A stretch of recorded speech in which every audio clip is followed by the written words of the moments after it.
What is up, guys? Welcome back to the 7-3 Garage. My name is Brandon. We have a pretty cool truck here for you guys today. I'm going to give you the whole backstory as to what is going to be going on hopefully the next couple of weeks here with this thing. Pretty excited. Pretty cool truck. So I'll turn around and tell you guys again, like I said, what we have going on here. Just want to give a quick shout out to Jeff over at 7.3 liter truck stuff. Jeff has an up and coming 7.3 channel, has a pretty cool Super Duty that he's going to be doing some stuff on, a lot of good how-to videos, so go on and check him out.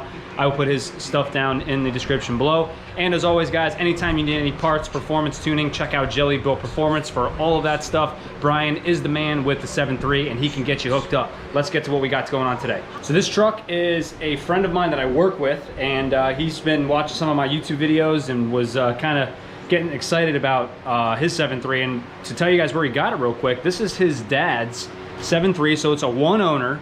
It's an early 99, but the truck, I'll show you the sticker on the door, it was built in or assembled in August of 1998. So this is considered an E99, and today I'm going to discuss some very small variations between the E99 trucks, the OBSs, and then the next generation of Super Duty. So I'll tell you basically what I know, and if you guys have anything extra, please feel free to drop it down in the comments. I do not know all of these trucks, and if you have anything else, I appreciate that as always. So go ahead and drop anything else you got. But his father bought the truck brand new off the lot from Ford in 1999, I think, is when he got it, like right at the beginning of the year, in 99. Single owner truck, drove it to and from work for multiple years, and his dad has since retired and moved out of the state. And they were actually going to sell the truck, but Cam does some stuff on some business on the side and wants to actually turn this truck into like a work truck, put a flatbed on it and do stuff. I believe he's in the construction industry as well on the side. So he just wants this thing to be a little snappier, so he's willing to do some fuel injectors, exhaust system, chip, all that fun stuff. So we should have a nice little series of parts installs here for you guys to check out. But let me stop talking and show you the truck. Okay, here she is.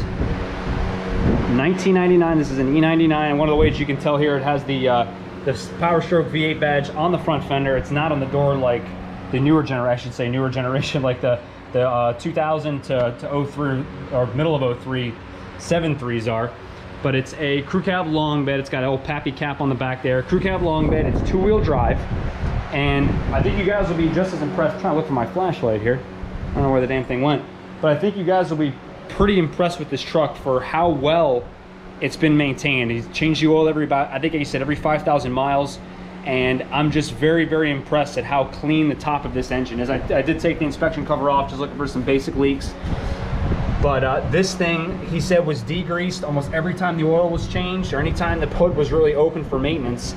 So besides just your normal road grime and dirt, this thing is it's really, really clean. I mean, even stuff up here, I mean, even the high pressure oil pump reservoir, all this stuff, it has a very small, some areas. Today I actually just switched out. These are for the wastegate actuator. I put some new 90 boots on there, some rubber boots, another one on the actual wastegate housing itself. Just a lot of little stuff, but I'm gonna see if I can find my flashlight. I don't know where the dang thing went. Got it. So I was on a wild goose chase, but that's just me. So real quick, while we're under the hood here, just want to show you guys. So the E99 trucks, and E99 basically stands for early 99. And I'm sure that you guys have heard of an E99 Spider. We'll have to tighten that up.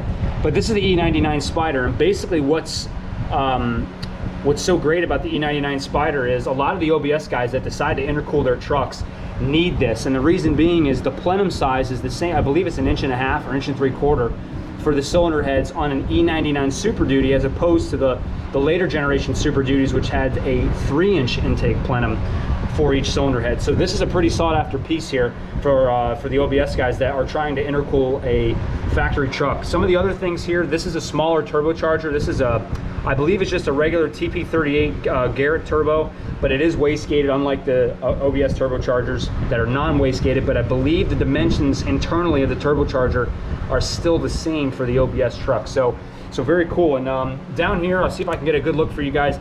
A lot of common leaks down here in the valley, and this is just bone dry. I mean, there is obviously just some dirt and sand just from riding the thing around. But overall, I mean, look how clean. I mean, I haven't touched any of this stuff yet, but just the intake boots, man, I am so impressed with how clean this truck is. I mean, all the intercooler boots, everything looks great. Very minimal dry rot on a lot of the plastics and all the rubbers and stuff, so everything looks awesome. There is a leak. I believe it's coming from the master cylinder or the power steering on this side. I'm actually going to try and degrease that. I don't know how well everybody can see that down in there. It's kind of hiding. But I do have to clean that and figure that out. But the thing has no oil leaks. I can't see a rear main seal leak from just looking at it up here. But overall, this is a really, really awesome truck. I'll fire it up for you guys. And speaking of which, the reason I had this truck today actually is he was having an issue with it starting. You put the key in and you don't hear the relay click, and it wasn't really doing anything. So I ended up finding a bad fuse under the fuse panel, and we went ahead and swapped out the starter relay, and the truck works just fine. So I will show you guys the blow-by here, the little blow-by test. I am very, very impressed with how this is. This truck has 315,000 original miles on it. The motor's never been apart, never been out. Regular maintenance and service is what makes these trucks last. So let's show you guys this real quick, just so you can see how well this thing fires up here. The keys are already in it. So you guys can see that there, 315,279 miles. So truck fires right up. So this would be considered a virgin truck. I know I've said that before in my past videos, but check this out. So first of all, very minimal. This is not blow-by, this is just crankcase vent. Check this out. Besides the vibration, nothing. And that is awesome. What that tells me, for people that aren't really too sure or kind of confused about what the term blow-by means, basically what that is combustion gases and oil vapor getting around the piston rings. When you have a truck that is worn out and has worn out piston rings, what happens is you have a lot of that pressure that's coming out of the cylinders. That usually means you have worn out piston rings, that the motor probably needs to be pulled out and rebuilt. So this truck has none of that, because we plan on doing fuel injectors, maybe even a turbocharger, exhaust, new tunes from Brian. So truck has a lot on its plate coming up, but I think it's a very healthy platform to start with. The transmission on this truck has been rebuilt twice, and I believe it was just done recently.